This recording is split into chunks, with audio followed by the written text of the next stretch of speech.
Welcome to Pakistani reaction. तो कैसे हैं आप सब? उम्मीद है आप सब बढ़िया होंगे, मजे में होंगे और खुश भी होंगे। मेरा नाम है मुदस्सिर, मैं हूं मुबश्शिर। सो गाइस, आज की वीडियो एक बहुत ही ज्यादा कमाल की होने लगी है। फाइनली इंडिया अपने लेवल पे आ गया और एक तरह से मतलब गुस्से में आ चुका है, जिस तरह के टाइटल पढ़कर हमें लग रहा है, क्योंकि वीटो के मामले पर इंडिया ने दी परमानेंट 5 देश है ना, उनको साफ साफ इंडिया ने चेतावनी दे दी है और बोला कि ऐसे यूएनएससी का कोई फायदा नहीं होगा जैसे तुम कर रहे हो। मतलब इस टाइम पूरी दुनिया में मैं कहता हूँ एक ही कंट्री है जो सबसे ज्यादा हकदार है परमानेंट सीट का। मैं कहता हूँ फ्रांस, यूके और ये जो तीसरा कौन है भाई? फ्रांस, यूके और एक और भी है यार, रशिया। मैं कहता हूँ इनसे भी ज्यादा इम्पोर्टेंट है ये देश इंडिया, इसको होना चाहिए भाई, ये इसके अंदर वीटो पावर होना चाहिए, लेकिन नहीं है परमानेंट मेंबर इंडिया। तो उस पर साफ साफ धमकी दी है। इंडिया ने क्या बोला ये तो वीडियो देखेंगे तब पता लगेगा। इंडियन अफेयर्स का वीडियो, इनकी वीडियो का लिंक मिल जाएगा आपको डिस्क्रिप्शन में। प्लीज इनका चैनल लाजमी सब्सक्राइब कीजिएगा। काउंटडाउन करते हैं, start. United nation security council की परमानेंट सीट और वीटो पावर को लेकर भारत की तरफ से एक बार फिर परमानेंट 5 देशों को खरी खोटी सुनाई गई है। और जिस एग्रेसिव तरीके से भारत के रिप्रेजेंटेटिव ने यूएन सिक्योरिटी काउंसिल की मीटिंग में अपनी मांग रखी और जो धमकी दी है वो देखने लायक थी। नाम के लिए ये 5 देश अमेरिका, ब्रिटेन, फ्रांस, रशिया और चाइना यूएन सिक्योरिटी काउंसिल में रिफॉर्म्स, बदलाव और नए देशों को जोड़े जाने की बात हमेशा ही करते हैं, लेकिन इसके लिए पहला स्टेप कोई भी देश नहीं उठाता है। इनके इसी दोगलेपन को पिछले कल भारत ने एक बार फिर पॉइंट आउट किया। खुशी की बात यह है कि अब यूएन सिक्योरिटी काउंसिल के देशों के लिए भारत को और सालों तक बाहर रखना और भी ज्यादा मुश्किल होने वाला है। एस्टिमेटेड फिगर्स की बात करें तो भारत की आबादी इस समय 1.41 बिलियन यानी 141 करोड़ है, जबकि चाइना की बात करें तो चाइना की आबादी इस समय 1.42 बिलियन यानी 142 करोड़ है। ये जो 1 करोड़ का डिफरेंस है ये भी इसी साल के अंत तक या फिर अगले साल 2023 में पूरी तरह कवर हो जाएगा, क्योंकि भारत की पॉपुलेशन ग्रोथ रेट है 0.99%, जबकि चाइना की पॉपुलेशन ग्रोथ रेट है 0.39%। और अगले साल भारत दुनिया की सबसे बड़ी आबादी वाला देश बन जाएगा जहां पर लोकतांत्रिक व्यवस्था है। साल 2020 में ये एस्टिमेट आया था कि भारत चाइना को साल 2026 में क्रॉस करेगा, लेकिन भारत की पॉपुलेशन ग्रोथ ने दुनिया के बाकी सभी देशों को चौंका दिया है और अब हम साल 2023 में ही दुनिया की सबसे बड़ी आबादी वाला देश बन जाएंगे, यानी दुनिया के 17% लोग भारत में रहने लगेंगे। इसके बावजूद यूएन सिक्योरिटी काउंसिल में भारत की कोई रिप्रेजेंटेशन नहीं है। इसी बात को पिछले कल भारत ने पॉइंट आउट किया और जोरदार तरीके से अपनी मांग रखी। रेफरेंस के लिए आपकी स्क्रीन के ऊपर डेक्कन हेराल्ड के आर्टिकल का स्क्रीनशॉट है, जिसके मुताबिक भारत ने यूएन सिक्योरिटी काउंसिल को कहा है कि रिफॉर्म करें, परफॉर्म करें और ट्रांसफॉर्म करें, वरना वो दिन दूर नहीं जब यूएन सिक्योरिटी काउंसिल को सुपरसीड करके कोई और संगठन इसकी जगह ले लेगा। दरअसल भारत ने अपना पक्ष रखते हुए ये संदेश दिया कि अगर यूएन सिक्योरिटी काउंसिल में अर्जेंट रिफॉर्म्स नहीं हुए तो कल को बाकी देश यूएन सिक्योरिटी काउंसिल को ज्यादा गंभीरता से नहीं लेंगे और जो बाकी संगठन बन रहे हैं, जो ज्यादा रिप्रेजेंटेटिव, ज्यादा ट्रांसपेरेंट और अधिक डेमोक्रेटिक होने के कारण ज्यादा इफेक्टिव हैं, उनका महत्व यूएन सिक्योरिटी काउंसिल से भी ज्यादा बढ़ जाएगा। अब ये पॉइंट भारत ने बहुत ही इंपॉर्टेंट उठाया है। दरअसल हो क्या रहा है कि यूएन सिक्योरिटी काउंसिल में रिफॉर्म्स ना होने के कारण अब कई सारे देश दुखी आ गए हैं। अफ्रीका की कोई रिप्रेजेंटेशन नहीं है, साउथ अमेरिका से कोई भी देश नहीं है, भारत को बाहर रखा गया है और आज भी 77 साल पुराने सेकेंड वर्ल्ड वॉर के समय के वर्ल्ड ऑर्डर के ऊपर चला जा रहा है, जबकि अब तो सिचुएशन काफी ज्यादा बदल गई है, जियोपॉलिटिक्स पूरी तरह से बदल गई है। इसलिए भारत ने कहा है कि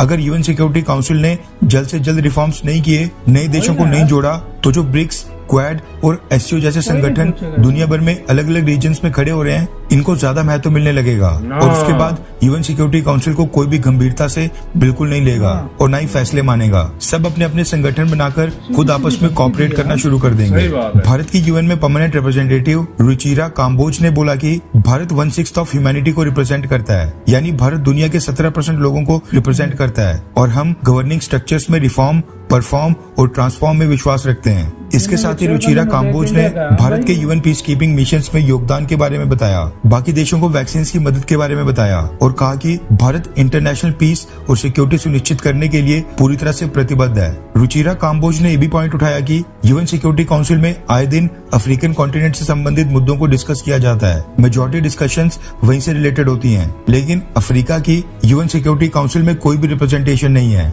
यानी अफ्रीका को भी कोई देश रिप्रेजेंट नहीं करता है। रुचिरा काम्बोज ने बोला कि अफ्रीकन देशों से संबंधित फैसले लिए जा रहे हैं वो भी बिना अफ्रीकन देशों से पूछे। उन्होंने कहा कि कि हमें डेवलपिंग देशों के लिए यूएन सिक्योरिटी काउंसिल को और भी रिप्रेजेंटेटिव बनाना होगा। ये सारे पॉइंट भारत उठाता रहता है, लेकिन एक पॉइंट जो सबसे ज्यादा महत्वपूर्ण था वो ये था कि अगर यूएन सिक्योरिटी काउंसिल में रिफॉर्म्स नहीं किए गए, नए देश नहीं जोड़े गए, तो फिर इसको दूसरे संगठन सुपरसीड कर लेंगे और यूएन सिक्योरिटी काउंसिल का महत्व खत्म हो जाएगा या फिर कम हो जाएगा और फिर ये पांचों देश आपस में मिलकर जो मर्जी फैसले करते रहे, कोई भी देश नहीं सुनेगा। खैर, आपको क्या लगता है कि भारत को वीटो पावर कब तक मिलेगी? साल 2025, साल 2030, 35 या फिर उसके बाद? नीचे कमेंट करके अपनी राय जरूर बताएं।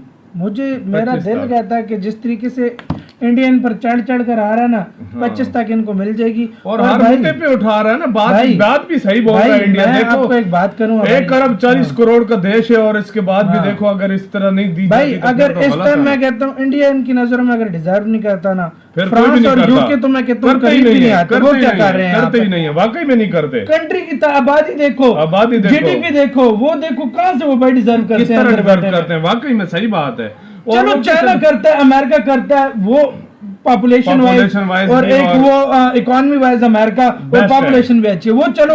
और रशिया शुरू से था एक मतलब आर्मी वाइज बहुत स्ट्रांग है, तो वो भी डिजर्व करता है। ये भाई फ्रांस और यूके भी तो बैठे हुए हैं, तो इंडिया इस टाइम मैं कहता हूँ इन दोनों से ज्यादा स्ट्रांग है, इनसे जीडीपी वाइज भी स्ट्रांग है, हर तरह से इनसे आगे है। इंडिया क्यों नहीं भाई? मतलब और इस मामले में अगर देखा जाए ना, देखो इंडिया की बात बिल्कुल दुरुस्त है। अब आने वाला दौर ये है ना कि अगर आप किसी की अगर बात नहीं मानोगे, आप यार उसको आप रिप्रेजेंट ही कोई नहीं कर सकता, दूसरे जिस तरह अफ्रीका के देशों का उसको कोई नहीं कर रहा, अपनी इंडिया सब कुछ कर रहा है, इतना बड़ा देश है, सब कुछ, इनकी कोई बात नहीं मान रहा, तो लाजमी बात है वो फिर अपने अलग अलग ब्लॉक्स बना लेंगे, फिर इसको कोई पूछेगा भी नहीं। एशिया दुनिया का सबसे ज्यादा 60% पॉपुलेशन कहाँ है? एशिया में। इधर से एक देश है, सिर्फ एक देश है।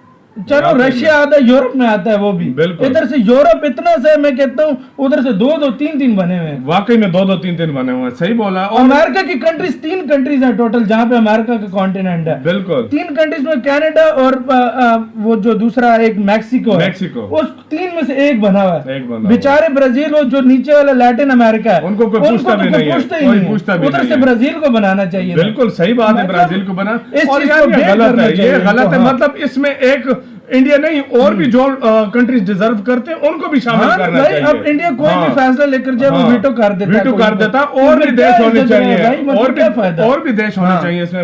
ऐसे चलता रहे, अपनी मनमानी करते रहे, तो यूएनएससी का बहुत जल्दी यूएनएससी को कोई फायदा ही नहीं होगा। ऐसे मतलब मजे ही फिर करें। सही बोला। आप क्या कहते हो गाइस इसके बारे में? यार मुझे मतलब इस तरह बहुत अजीब लगता है कि इंडिया को डालना चाहिए, सबसे ज्यादा डिजर्व। वाकई में सही बात। क्या कहना है आपकी राय कमेंट सेक्शन में बताएं। इधर वीडियो खत्म करते हैं, अपना बहुत ज्यादा ख्याल रखना। तो यार बाय।